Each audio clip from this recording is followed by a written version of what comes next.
Assalamualaikum warahmatullahi wabarakatuh. Selamat datang kembali dalam pembelajaran kimia organik. Untuk pertemuan kali ini, kita akan mendiskusikan tentang asam karboksilat dan turunannya. Seperti pada pembelajaran sebelumnya, pada kesempatan kali ini kita akan membahas asam karboksilat dan turunannya berdasarkan definisi, tata nama, sifat fisik dan kimia, reaksi, serta kegunaan. Merupakan suatu senyawa yang memiliki satu gugus karbonil dan berikatan dengan satu gugus hidroksil sehingga disebut sebagai gugus karboksil.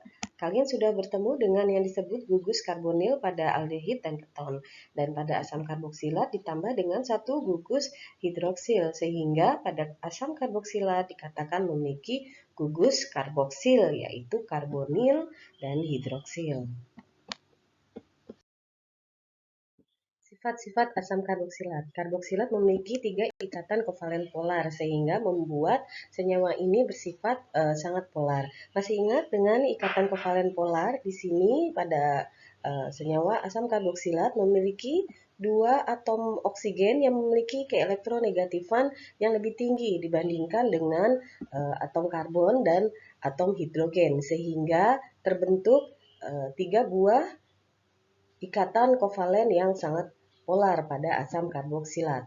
Sifat yang lain adalah bahwa asam karboksilat mampu membentuk ikatan hidrogen melalui gugus karbonil dan hidroksilnya, sehingga bisa mudah sekali terbentuk ikatan antara karbonil dengan hidroksil asam karboksilat yang lain dan antara hidroksil dan karbonil asam karboksilat yang lain. Asam karboksilat memiliki ikatan hidrogen yang lebih banyak daripada ikatan hidrogen pada alkohol. Seperti yang telah dijelaskan sebelumnya bahwa ada 2 situs pengikatan yang terjadi yaitu pada gugus karbonil dan gugus hidroksil. Sehingga kedua sisi ini bisa membentuk ikatan hidrogen dengan sesama asam karboksilat lain ataupun dengan senyawa air. Titik didih asam karboksilat lebih tinggi daripada titik didih alkohol untuk berat molekul yang sama. Sifat lain dari asam karboksilat adalah bahwa ia mampu membentuk ikatan hidrogen dengan air karena gugus hidroksil bersifat sangat polar sehingga senyawa ini mudah sekali larut dalam air. Sifat asam karboksilat yang lain bahwa asam karboksilat keasamannya tidak sama dengan asam-asam anorganik. Karena asam karboksilat terionisasi sebagian di air sehingga menyebabkan asam karboksilat merupakan suatu asam lemah. Harga Ka untuk sebagian besar asam karboksilat terletak dalam rentangan 10 pangkat min 5 sampai 10 pangkat min 4. Sekarang kita akan mulai dengan penamaan asam karboksilat. Penamaan yang pertama dengan menggunakan sistem tetanama Yupak. Seperti yang Anda ketahui, asam karboksilat bisa berikatan dengan rantai alifatik ataupun rantai aromatik.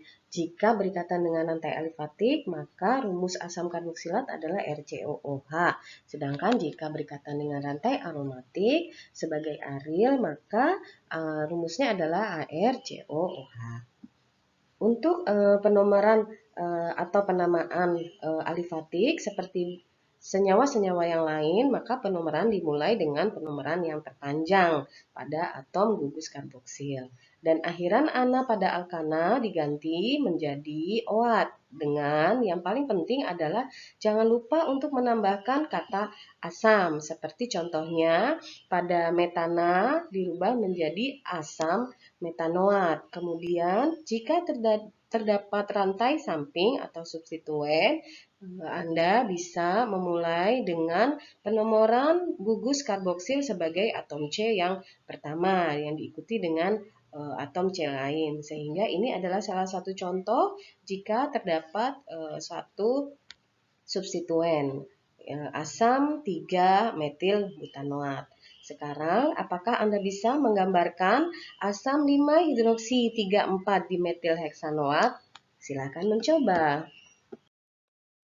Jika gugus karboksil terikat dengan cincin sikloalkana, maka penamaan ditambah akhiran karboksilat. Sebagai contoh, jika terdapat suatu sikloheksana yang terikat dengan suatu karboksilat, sehingga namanya menjadi asam sikloheksana karboksilat. Ini adalah contoh yang lain asam siklo 2 heksena karboksilat. Mengapa dinamakan seperti ini?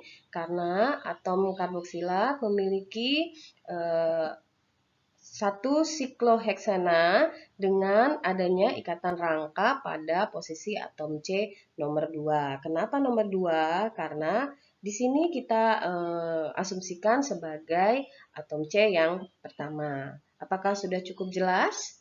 Jika sudah cukup jelas, coba gambarkan asam 3 etil 2 metil siklopentana karboksilat. Jika terdapat ikatan rangkap pada karbon-karbon gugus samping alifatik dari asam karboksilat, maka kata an dalam alkana dirubah menjadi n. Kedudukan ikatan rangkap sama seperti penamaan dalam alkena. Sebagai contoh di sini adalah asam 2 propenoat. Kenapa disebut asam 2 propenoat? Karena asam karboksilat di sini pada posisi atom C1 berikatan dengan dua atom C lain yang memiliki ikatan rangkap, sehingga ini adalah posisi nomor 2. Contoh yang lain adalah asam butenoat. Anda pasti bisa memahami kenapa ini disebut sebagai asam butenoat. Selain asam karboksilat, ada juga yang disebut dengan asam dikarboksilat. Kenapa disebut asam dikarboksilat? Berarti memiliki dua gugus karboksil, sehingga senyawa ini disebut dengan asam dikarboksilat. Untuk penamaan asam dikarboksilat, akhiran owat bisa diganti dengan dioat. Masih ingat dengan diol dan triol? Nah, penamaan pada dikarboksilat sama seperti pada penamaan alkohol. Sebagai contoh adalah asam etanadioat. Mengapa asam etanadioat? Karena memiliki dua gugus karboksil di sini, sehingga disebut dioat. Contoh yang lain adalah asam propanadioat dan juga asam pentanadioat.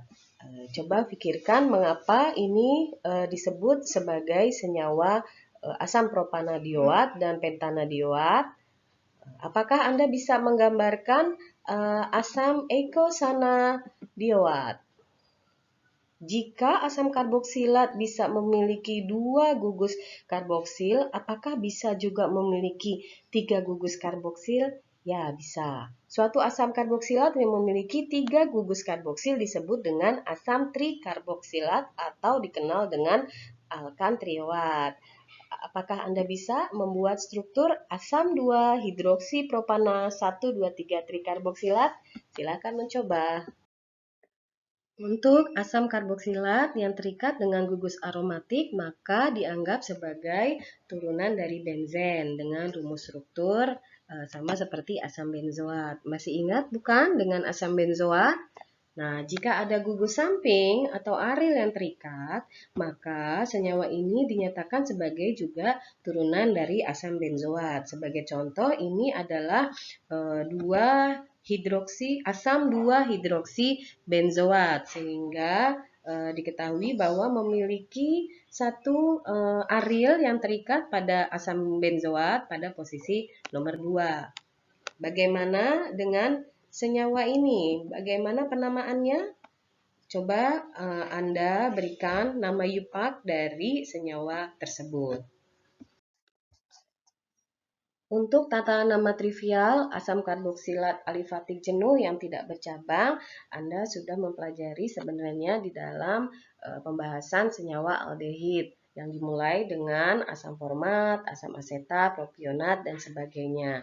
Jika ada rantai alkil atau samping, Anda tinggal menambahkan nama gugus alkil tersebut yang dilanjutkan dengan nama trivial dari asam karboksilatnya.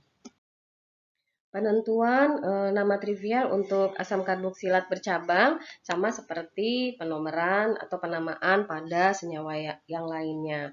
Anda bisa menggunakan angka 1, 2, 3 atau dengan sistem alfa beta.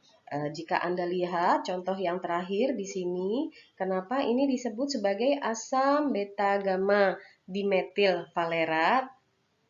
Berarti Anda lihat alkil yang terikat adalah dua gugus metil yang berada pada posisi beta dan gamma. Masih ingat kan kenapa ini disebut posisi beta dan gamma? Ya, betul. Pada gugus fungsi karboksilat kita tidak menghitung sebagai rantai alfa. Rantai alfa dimulai pada atom karbon C yang terikat dengan gugus fungsi karboksil. Sehingga ini disebut asam beta gamma dimetil valerat. Untuk nama trivial asam dikarboksilat memiliki penamaan sendiri, seperti pada asam etanadioat memiliki nama trivial asam oksalat, propanadioat memiliki nama trivial asam malonat, dan seterusnya. Nah, sekarang kita akan membahas reaksi-reaksi yang terjadi pada asam karboksilat. Reaksi yang pertama adalah reaksi asam karboksilat dengan basa. Jika kita mereaksikan suatu asam karboksilat dengan suatu basa, maka kita akan menghasilkan suatu garam. Sebagai contoh adalah asam etanoat yang direaksikan dengan NaOH, maka akan dihasilkan natrium etanoat. Reaksi ini disebut juga reaksi penyabunan atau reaksi pembuatan sabun. Reaksi reduksi asam karboksilat dapat terjadi pada saat suatu asam karboksilat direaksikan dengan hidrogen. Sebagai contoh adalah reaksi reduksi pada asam 3-ketobutanoat. Jika suatu asam karboksilat direduksi dengan hidrogen, maka akan mengalami reduksi yang disebut dengan reduksi selektif. Jadi hanya gugus karbonil atau ikatan rangkap karbon saja yang akan tereduksi, sedangkan gugus karboksilnya tidak akan mengalami reduksi. Sehingga pada reduksi asam 3-ketobutanoat dengan menggunakan hidrogen tetap akan dihasilkan suatu asam karboksilat, yaitu di sini asam 3-hidroksibutanoat. Jadi hanya gugus karbonil di sini yang akan digantikan dengan suatu hidroksi. Jika asam karboksilat direaksikan dengan litium aluminium hidrida, maka akan terbentuk suatu alkohol primer. Sebagai contoh di sini adalah asam propionat. Saat asam propionat direaksikan dengan litium aluminium hidrida, namun dilanjutkan ini yang kedua adalah reaksi hidrolisis dan hidrogenasi, maka akan terbentuk propil alkohol dan aluminium hidroksida dan litium hidroksida sebagai hasil samping. Contoh yang kedua adalah reduksi asam benzoat dengan reduksi yang sama, yaitu litium aluminium hidrida, dan dilanjutkan dengan hidrolisis dan hidrogenasi, maka akan dihasilkan suatu alkohol primer, yaitu benzil alkohol. Begitu juga dengan contoh selanjutnya, yaitu asam propanoat yang dirubah menjadi 1-propanol.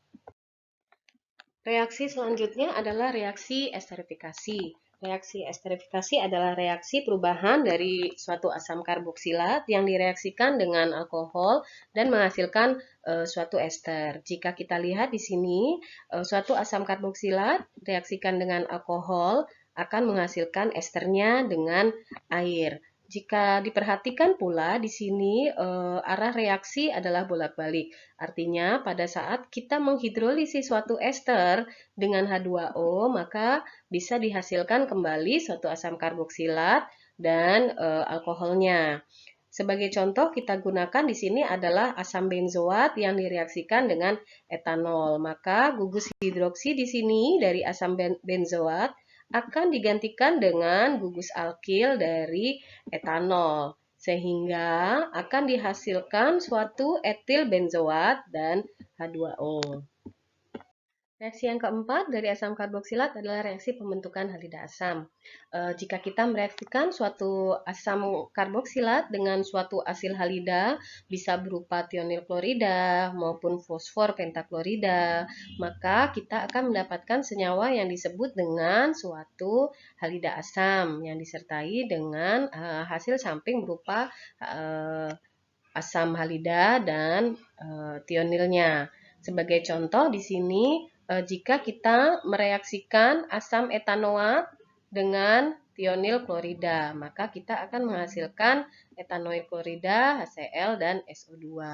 Untuk reaksi asil halida ini sebenarnya sangat mudah sekali karena gugus OH atau hidroksil dari asam karboksilat ini yang akan disubstitusi oleh suatu halida, sehingga di sini akan terjadi pengikatan suatu halida ke cincin karboksil yang sudah melepaskan hidroksilnya, sehingga akan dihasilkan suatu halida asam seperti ini. Reaksi selanjutnya adalah reaksi dekarboksilasi. Apakah itu reaksi dekarboksilasi? Reaksi ini adalah pelepasan gugus CO2 dari suatu gugus karboksil suatu senyawa. Hampir semua asam karboksilat jika dipanaskan pada suhu tinggi akan mengalami dekarboksilasi termal. Sehingga pada contoh yang diberikan di sini, suatu asam etanoat akan melepaskan gugus CO2-nya sehingga menjadi suatu alkana. Mudah bukan? Untuk reaksi yang keenam adalah reaksi dengan amonia. Apabila kita mereaksikan suatu asam karboksilat dengan suatu asam amonia, sehingga di sini gugus hidroksi akan digantikan dengan gugus amina di sini, sehingga akan menghasilkan yang disebut dengan etanamida. Etanamida ini juga merupakan turunan dari asam karboksilat, sehingga kalau kita lihat reaksi kesetimbangannya ini adalah berlangsung bolak-balik. Artinya pada saat kita mereaksikan suatu etanamida dengan suatu hidrogen, reaksi selanjutnya dari asam karboksilat adalah reaksi halogenasi atau yang dikenal dengan reaksi von Hart-Zarinsky. Suatu asam karboksilat dapat bereaksi dengan senyawa halogen, baik itu klor, brom, maupun fluor, ataupun bahkan iodida. Pada reaksi halogenasi suatu asam karboksilat akan terjadi substitusi atom H-alfa dari asam karboksilat tersebut oleh halogen. Jika kita lihat di sini, maka atom H-alfa adalah terletak di sini, di mana ini adalah atom H yang terikat pada C-alfa. Maka atom H ini akan digantikan oleh senyawa halogen, sehingga di sini akan terlihat bahwa terjadi penggantian 3 atom hidrogen yang digantikan dengan halogen. Jadi sebagai contoh di sini adalah satu asam etanoat akan membentuk produk yang disebut dengan asam 2,2,2-trichloroetanoat. Kegunaan asam karboksilat ini sangat bervariasi, mulai dari kegunaan sebagai bahan dasar pembuatan sabun. Jadi, pada saat kita mandi, sabun yang kita pakai itu berasal dari asam karboksilat yang mengalami reaksi saponifikasi. Biasanya menggunakan asam stearat untuk bahan bakunya. Yang kegunaan yang kedua adalah dalam industri makanan. Salah satu contohnya adalah asam asetat atau yang kita kenal dengan sebutan cuka masak. Kegunaan lain dari asam karboksilat masih banyak sekali, seperti dalam produksi obat-obatan seperti contohnya aspirin, kemudian juga digunakan dalam koagulan pada pembuatan karet dan juga penyamakan kulit serta pembuatan lilin. Nah, sekarang kita akan membahas tentang turunan asam karboksilat. Suatu turunan asam karboksilat didapatkan dari penggantian gugus, baik gugus hidroksil, gugus H, maupun gugus H2O dari suatu asam karboksilat. Gugus penggantinya itu bisa berupa X, NH2, OR aksen, atau OO, CR aksen. Berikut adalah nama-nama turunan asam karboksilat sesuai dengan gugus pengganti di atas, yaitu halida asam, suatu amida, ester, dan anhidrida asam karboksilat. Nah, gugus penggantinya tadi bisa berupa gugus alifatik maupun juga gugus aromatik, sehingga turunan asam karboksilat dikatakan memiliki gugus fungsional yang berupa asil atau suatu aroil. Dan semua turunan asam karboksilat jika dihidrolisis akan kembali menghasilkan asam karboksilat asalnya. Nah, sekarang kita akan bahas satu-satu turunan dari asam karboksilat. Yang pertama adalah halida asam. Halida asam ini terbentuk saat suatu asam karboksilat direaksikan dengan asil halida. Masih ingat reaksi pada asam karboksilat? Jika kita mereaksikan suatu asam karboksilat dengan suatu tionil klorida maupun fosfopentaklorida, maka gugus hidroksil dari asam karboksilat tersebut akan digantikan dengan senyawa halogen yang bereaksi kepadanya. Sebagai contoh di sini, ini adalah gugus hidroksil dari asam karboksilat akan digantikan oleh salah satu senyawa halogen dari tionil klorida, maka akan dihasilkan yang disebut dengan halida asam. Untuk penamaan halida asam cukup mudah sebenarnya. Kita tinggal mengganti akhiran OAT atau AT dari suatu asam karboksilat dengan oil atau il, baik itu untuk UPEC atau trivial. Kemudian kita tinggal menambahkan nama halidanya. Sebagai contoh di sini, senyawa ini berasal dari asam karboksilat yang disebut dengan asam etanoat yang mengalami penggantian hidroksil dengan suatu klorida, sehingga etanoat diganti menjadi etanoil, OAT diganti dengan oil dan ditambahkan nama halidanya. Untuk halida asam kita tidak lagi menggunakan kata asam di depan senyawa tersebut karena sudah digantikan dengan suatu halida. Untuk nama trivial ini sebenarnya disebut dengan asam asetat tadinya. Kemudian digantikan gugus hidroksilnya dengan klorida sehingga asetat diganti menjadi asetil dan ditambahkan halidanya yaitu klorida. Contoh selanjutnya yaitu asam propanoat yang mengalami penggantian gugus hidroksil juga oleh suatu klorida yang kemudian disebut propanoil klorida. Jadi berasal dari asam propanoat. OAT diganti dengan oil. Nah, untuk nama trivialnya propionat. Propionat diganti dengan propionil klorida. Nah, bagaimana jika kita memiliki asam karboksilat dengan 14 atom C yang direaksikan dengan iodida? Bisakah Anda memberikan namanya?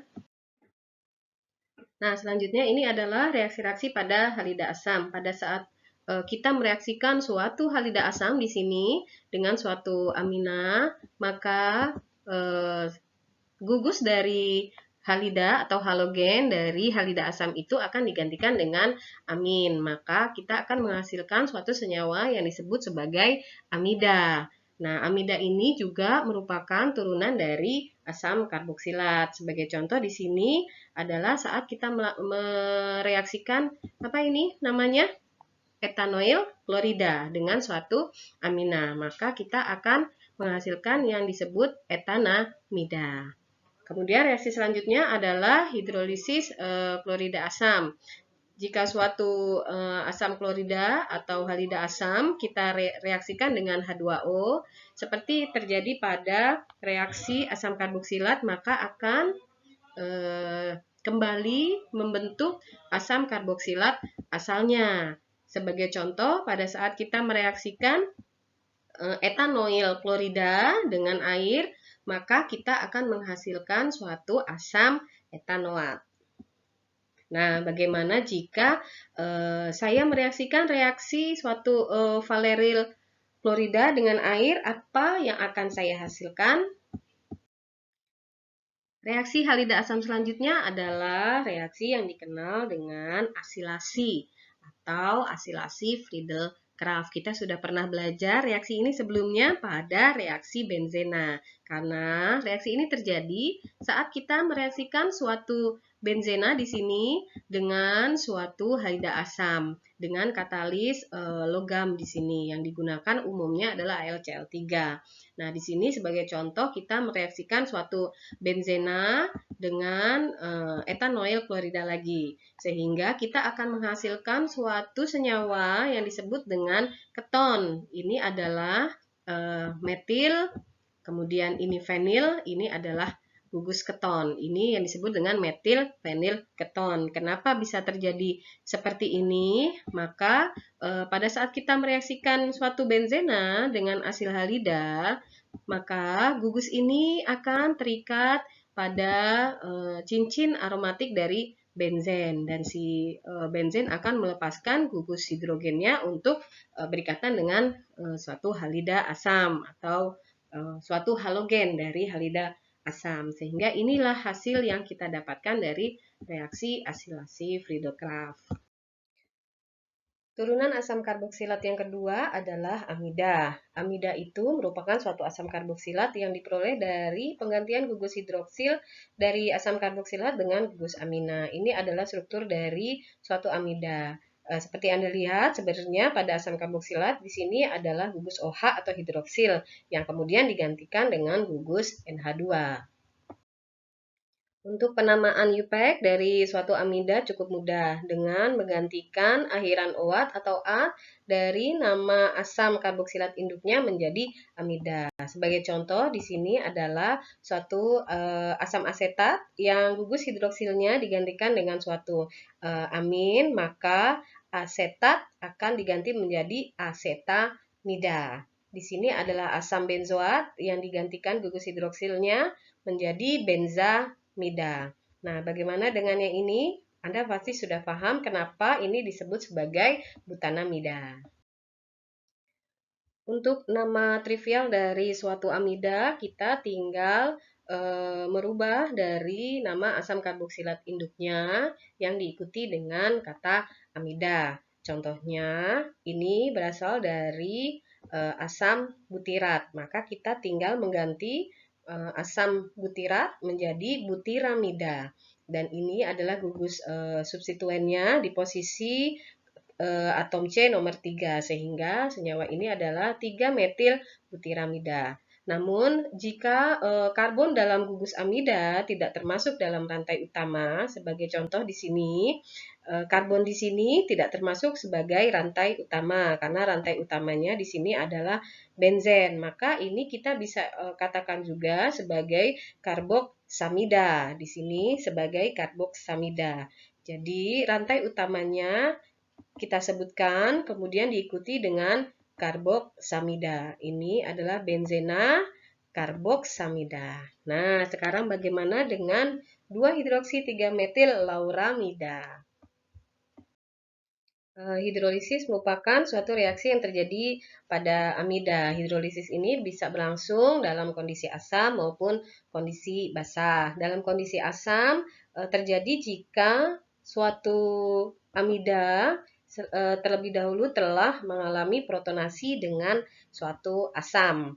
Nah, di sini maka akan kita lihat bahwa asam tersebut akan bergabung dengan gugus O dari halida asam sehingga membentuk suatu amina, senyawa amina. Nah, jika suatu senyawa amina ini akan dihidrolisis, maka akan pertama kali yang terbentuk adalah suatu senyawa dihidroksil seperti ini. Nah, kemudian akan terjadi perubahan di mana di sini NH2 akan terlepas dan berikatan dengan satu H dari sini, sehingga akan terjadi suatu asam karboksilat di sini dengan suatu amonia.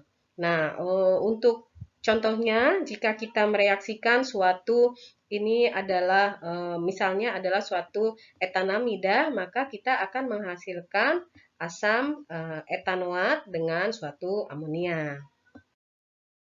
Nah, jika hidrolisis terjadi pada lingkungan basa, di sini jika ada suatu basa yang sudah bereaksi sebelumnya dengan suatu amida, maka kita akan menghasilkan suatu anion asam karboksilat. Seperti kita lihat di sini, maka OH ini adalah berasal dari basa yang sudah direaksikan dengan suatu amida. Nah, gugus H ini juga akan terlepas seperti tadi reaksi dengan asam berikatan dengan NH2 dan akan membentuk amonia. Nah, sisa dari reaksi ini adalah suatu asam karboksilat yang kehilangan atom H-nya. Sebab itu ini disebut sebagai anion asam karboksilat. Turunan asam karboksilat yang ketiga adalah suatu ester. Ester ini bisa didapatkan dengan penggantian gugus H dengan alkil atau aril yang lain. Berbeda dengan turunan asam karboksilat yang lain, di mana yang digantikan adalah gugus hidroksilnya. Namun dalam ester ini yang digantikan hanya gugus H-nya. H ini bisa digantikan dengan gugus alkil atau aril lain, sehingga konfigurasi ester itu bisa berupa satu aril dengan aril ataupun alkil dengan alkil maupun aril dengan aril dan bisa konfigurasi yang lainnya.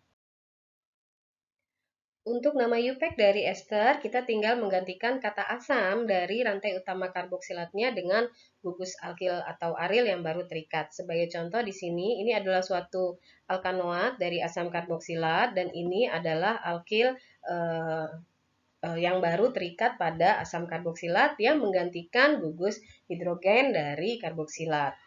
Ini adalah asam butanoat yang berasal dari asam butanoat yang mengalami satu pemindahan gugus H yang digantikan dengan suatu metil sehingga namanya menjadi metil butanoat yang tadinya adalah asam butanoat. Mudah bukan? Nah, bagaimana dengan senyawa ini? Apakah kira-kira nama senyawa ini? Untuk nama trivial asam karboksilat juga cukup mudah. Kita tinggal menggantikan nama asam karboksilat asalnya, nama trivialnya, kemudian kita ganti asamnya dengan alkilnya. Sebagai contoh di sini adalah asam asetat yang diganti dengan suatu etil. Sehingga kata asam kita ganti menjadi etil dan nama karboksilat awalnya tetap kita gunakan sehingga senyawa ini adalah disebut etil asetat. Nah, bagaimana dengan benzil atau fenil valerat? Bisakah kalian memberikan gambar struktur dari senyawa tersebut? Reaksi pada ester yang pertama adalah reaksi hidrolisis. Reaksi hidrolisis terjadi pada saat kita mereaksikan suatu ester dengan air dengan keadaan atau kondisi asam dan kalor. Maka akan kita hasilkan asam karboksilat asalnya. Seperti contohnya kita mereaksikan metilpropanoat dengan air, maka akan dihasilkan asam propanoat dan suatu alkohol. Reaksi hidrolisis yang kedua adalah hidrolisis air dengan suatu basa. Maka kita akan menghasilkan suatu garam propanoat, di mana di sini garam akan berikatan dengan O dan melepaskan gugus alkilnya, sehingga kita akan memperoleh suatu garam propanoat dan suatu alkohol. Reaksi ini disebut reaksi saponifikasi atau reaksi pembuatan sabun. Nah, jika Anda ingin membuat sabun, maka Anda tinggal mereaksikan suatu ester dengan suatu basa. Reaksi ester yang kedua yaitu reaksi dengan suatu amonia. Jika kita mereaksikan suatu ester dengan amonia, maka kita akan menghasilkan suatu amida. Sebagai contoh di sini adalah etil asetat. Maka kita akan menghasilkan suatu asetamida dan jangan lupa di sini ada hasil lain yang berupa suatu alkohol. Ini adalah etanol yang diperoleh dari alkil dari ester tadi yang terlepas, sehingga ini adalah alkil ester yang terlepas, etana, gugus alkil etana yang berikatan dengan OH yang akan menjadi suatu alkohol. Nah, reaksi selanjutnya adalah reaksi esterifikasi. Jika kita memiliki suatu ester dan direaksikan dengan suatu alkohol, maka kita akan memperoleh ester dan alkohol yang baru. Sebagai contoh di sini, gugus CH3 di sini akan terlepas dan digantikan dengan gugus alkil etana di sini. Sehingga kita akan memperoleh gugus baru etana yang akan terikat dengan ester yang tadi, dan juga gugus CH3 atau metana yang terikat dengan OH dari alkohol awal, sehingga kita peroleh etil benzoat dan metanol. Reaksi selanjutnya adalah reaksi antara ester dengan reaksi Grignard. Pada saat kita mereaksikan suatu ester dengan reaksi Grignard, kita akan menghasilkan suatu alkohol tersier, namun melalui dua tahapan reaksi. Yang pertama, kita reaksikan suatu ester dengan reaksi suatu Grignard, maka bagian OR aksen dari suatu ester ini akan digantikan dengan R2 aksen dari reaksi Grignard, sehingga kita menghasilkan suatu keton. Nah, jika keton ini yang terbentuk dari reaksi pertama direaksikan lagi dengan reaksi Grignard dan dengan bantuan H2O, maka kita akan menghasilkan suatu alkohol tersier, di mana R aksen di sini akan terikat lagi dengan atom C dari keton hasil reaksi pertama. Kemudian di sini kita akan mendapatkan satu gugus hidrogen dari H2O, dan sisa dari H2O akan terikat dengan sisa dari Mg dan X reaksi Grignard yang kedua ini. Nah, bagaimana jika saya mereaksikan etil etanoat dengan Grignard? Kira-kira keton apa yang akan saya hasilkan, dan apa nama alkohol tersier yang akan dihasilkan? Kegunaan ester ini sangat bervariasi. Sebagai contoh adalah esen atau pengharum dalam makanan. Jika Anda pergi ke pasar dan membeli suatu esen, berarti Anda adalah membeli suatu ester. Ester ini bisa dalam bentuk propil asetat yang memberikan aroma buah pir, isopentil asetat, pisang, dan sebagainya. Nah, ester juga digunakan sebagai lemak dan minyak. Jadi ester merupakan ester gliserol dari asam karboksilat jenuh atau tidak jenuh. Kemudian ester ini juga bisa digunakan sebagai lilin. Turunan asam karboksilat yang keempat adalah suatu anhidrida. Anhidrida ini merupakan suatu turunan asam karboksilat yang berupa penyatuan dua asam karboksilat dengan melepas satu molekul H2O. Mengapa bisa terbentuk struktur anhidrida seperti ini? Kalau Anda perhatikan di sini, OH dari satu asam karboksilat di sini akan terlepas ditambah dengan H dari asam karboksilat yang selanjutnya, sehingga gugus O ini akan terikat di sini seperti ini, dan ini adalah gugus karboksil awal yang karboksilat yang kedua, ini gugus karboksilat yang pertama, sehingga kita peroleh suatu anhidrida. Dalam pemberian nama hanya tinggal digunakan kata awalan anhidrida untuk menggantikan kata asam dan diikuti dengan nama asam karboksilat induknya. Seperti contohnya, ini adalah suatu anhidrida benzoat yang didapatkan dari penyatuan dua asam benzoat. Dan ini adalah suatu anhidrida etanoat dengan nama trivial anhidrida asetat. Nah, bagaimana dengan anhidrida kaproat? Bisakah kalian memberikan gambaran dari anhidrida kaproat? Berikut ini adalah reaksi-reaksi pada anhidrida. Jika kita mereaksikan suatu anhidrida dengan air atau reaksi hidrolisis, maka akan kita hasilkan dua molekul asam karboksilat awalnya. Seperti tadi, anhidrida terbentuk karena pelepasan molekul air, sehingga pada saat kita mereaksikan kembali suatu anhidrida dengan air, maka kita akan menghasilkan asam karboksilatnya. Sebagai contoh di sini, pada saat kita menghasilkan anhidrida asetat, maka kita akan menghasilkan dua molekul asam asetat. Reaksi selanjutnya yaitu reaksi antara anhidrida dengan amonia yang disebut dengan amonolisis. Jika kita mereaksikan suatu anhidrida dengan suatu amonia, maka kita akan menghasilkan suatu senyawa amida dan senyawa amonium asetat, di mana anhidridanya tadi akan berikatan dengan satu senyawa amina dari amonia.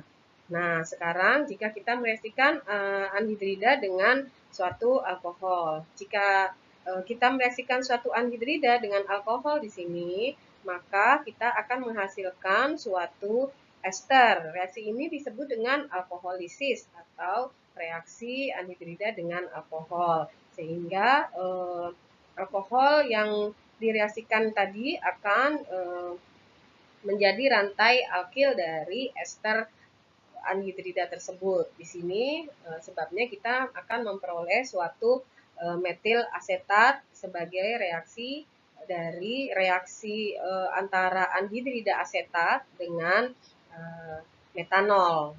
Dan di sini kita akan menghasilkan pula asam karboksilat yang lainnya.